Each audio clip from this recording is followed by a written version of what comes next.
BJP పశ్చిమ బెంగాల్లో ఓడిపోయింది, మనందరికీ తెలిసింది. పంజాబ్ లో కూడా ఓడిపోయింది, జమ్మూ కాశ్మీర్ లో కూడా ఓడిపోయింది, తమిళనాడులో కూడా ఓడిపోయింది, జార్ఖండ్ లో ఓడిపోయింది, హిమాచల్ ప్రదేశ్ లో ఓడిపోయింది, కర్ణాటకలో ఓడిపోయింది, తెలంగాణలో ఓడిపోయింది. కానీ ఇన్ని స్టేట్స్ లో ఓడిపోయినా ఈ ఓటములకు ఏ ఒక్క బీజేపీ నాయకుడైనా ఎన్నికల ప్రక్రియను, ఈవీఎంలను లేదా ఈసీని నిందలేస్తూ తాము చేసిన తప్పుని పక్కనోడి మీద తోసేలేదు. ఇక కాంగ్రెస్ విషయానికి వస్తాయి. ఇదే విషయంలో ఇక మిగిలిన అన్ని చోట్ల కాంగ్రెస్ ఓడిపోయింది. ఓడిపోయిన కాంగ్రెస్ స్వతంత్రానికి ముందు నుంచి ఉన్న కాంగ్రెస్ ప్రజాదరణను ఎందుకు కోల్పోతుంది అనే విషయాన్ని ఆలోచించకుండా పదే పదే నిందలేయడం మొదలుపెట్టిండ్రు.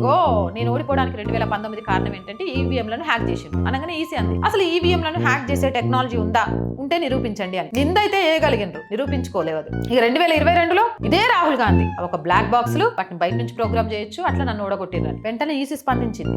ఈవీఎంలు స్వతంత్ర వ్యవస్థలు, ప్రోగ్రామ్ చేయబడవు మరియు వాటికి వైర్లెస్ కమ్యూనికేషన్ సామర్థ్యాలు లేవు అనే విషయాన్ని. బ్యాటరీ అంటే బ్యాటరీని కర్మ కాకపోతే దాన్ని ఎవడైనా ట్యాంపర్ చేస్తాడా? బ్యాటరీ ఛార్జింగ్ ఎక్కువ ఉన్న చోట కాంగ్రెస్ ఓడిపోయిందట, బ్యాటరీ ఛార్జింగ్ తక్కువ ఉన్న చోట కాంగ్రెస్ గెలిచిందట. లేవు అని ఈసీ ఇచ్చిన దానికి ఉన్నాయని నిరూపించగలిగిందా?